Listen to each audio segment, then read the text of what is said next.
In this video, I want to discuss solving systems of inequalities. Now, you've probably solved systems of linear inequalities. Those are frequently found on ACT exams or PSAT exams. The examples I'm about to do will mostly contain nonlinear. Familiar with y equals a quadratic, but here we might have an inequality, so a less than, a greater than, or equal to, etc. Again, not all systems will always have a solution. If you ever get a situation where there is no solution, then simply explain why. I'm about to work these 4 problems. The first is a simple single equation, and then I have a pair of equation, 3 different equations of this system, and then on number 4 we're going to talk about conics a little bit. So these will be the 4 examples I'm about to work. In this first example, I want to discuss when y is less than the quadratic given to the right.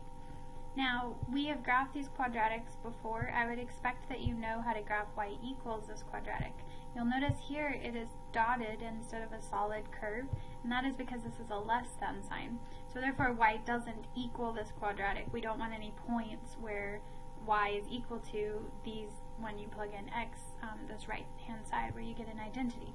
So that is one thing that you'll notice about this. Another is that we're shading regions. So this particular inequality has infinitely many solutions. I will never ask you to rate all of those solutions. You'd be doing it for the rest of your life. So shading is useful here, and graphing. This is definitely a section where I want you to practice graphing. The ideas here is the important ideas here are that I want to see you know which sides to shade. So something to consider here, how did I know whether to shade this, maybe what we'd call the inside region or the outer region? And one way to do that is to try a test point. So because this is 2D space, so in this 2D space I could pick any point.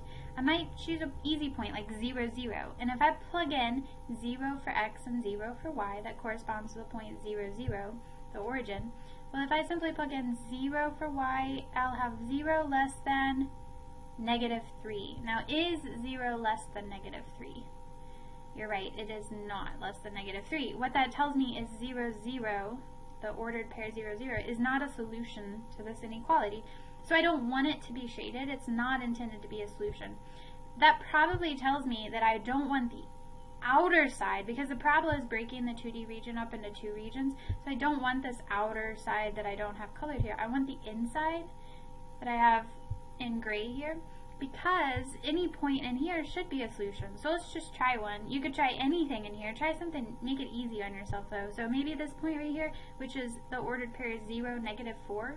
If I plug 0 in for x on the right, I get -3. And if I plug -4 in for y, -4 is less than -3. So the test point that I chose here, solve that equation. If you're not comfortable with that inequality, if you're not sure, test another one, test several more. But you will get a feel. You'll either be shading this outside region or the inside region. And these 2 points, I'm just denoting a couple points to help us graph that parabola, the y-intercept here and the vertex. Those are definitely not points to the inequality, so that's important to point out.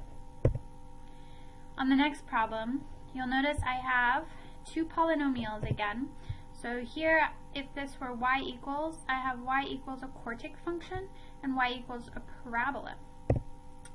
If you notice and recall, this would be review. If you factor that quartic function, you'll have the quantity x squared minus 1 squared, and maybe pause the video and take a few minutes and factor it further. Once you've taken some time, I would have had you graph this red curve several months ago in college algebra. We're bringing this back now and discussing it with systems. The second graph, I would expect it to be quite easy for you all. It's a quadratic, of course, with a translation.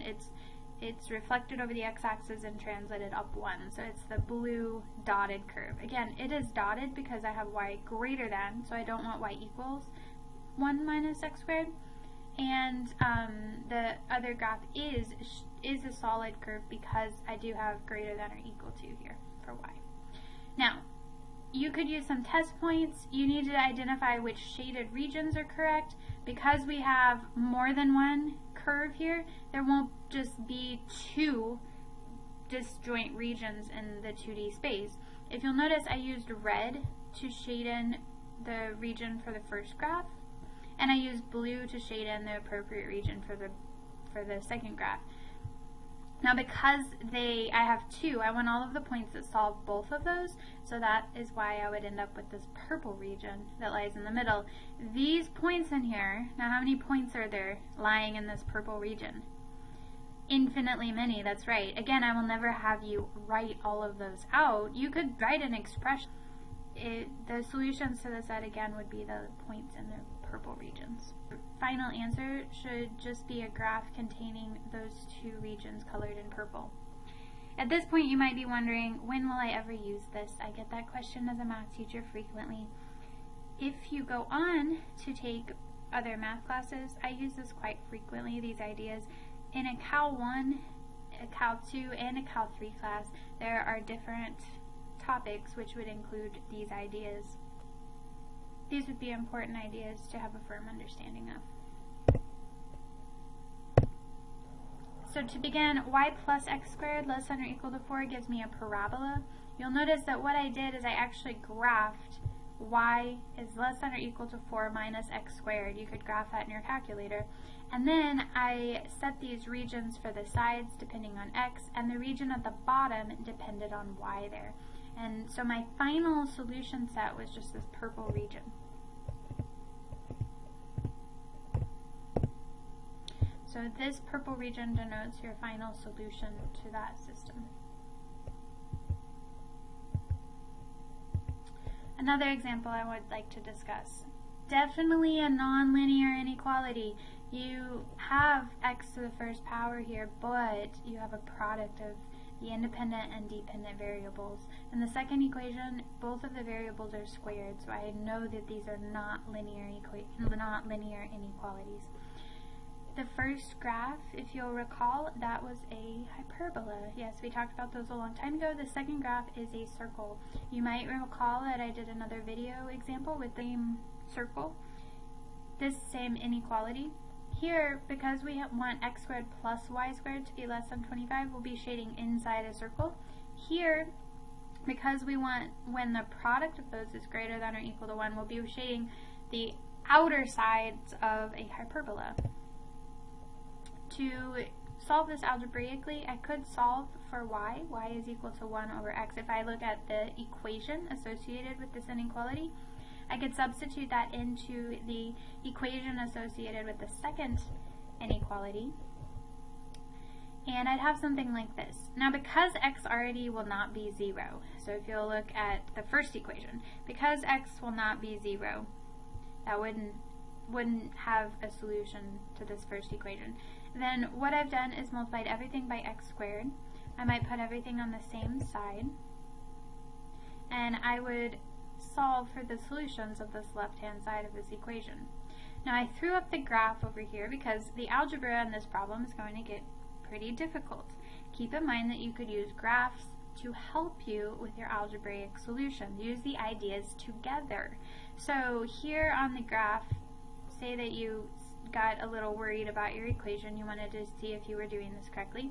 I could graph the two. I have in red the hyperbola, and the circle, we've shaded the region inside.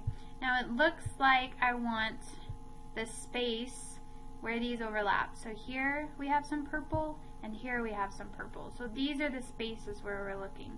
Now suppose that there was a problem where this was equality on the second one, and that's actually why I'm doing this math.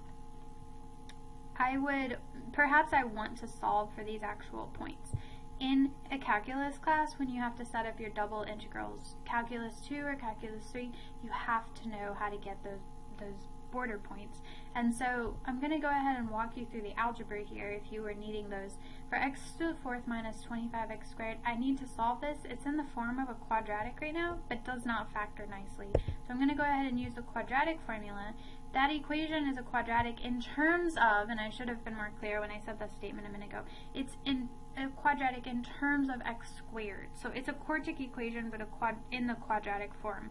That allows me to use a quadratic formula, but I'm not solving for x, I'm solving for x squared.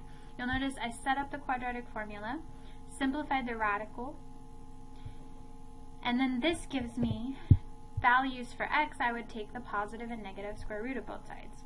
However, because that term 25 minus 3 square roots of 69 will be negative, the square root of that, we won't have any imaginary solutions, especially when we're graphing in the reals. So I would ignore those and only take away the positive.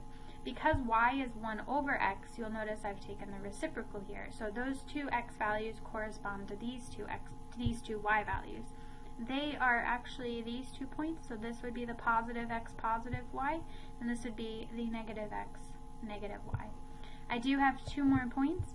I would get those from substituting, so from working backwards and going to the original equations, and I have the reciprocals of both of those, so you'll notice the x's and y's just flip, and they are denoted here in, these are non-rounded, so these are exact answers. So when your teacher says get an exact answer, it means they don't want anything rounded. You don't want decimals that have been rounded. So these would be exact, whereas here when I've graphed it using a calculator, those would be rounded answers.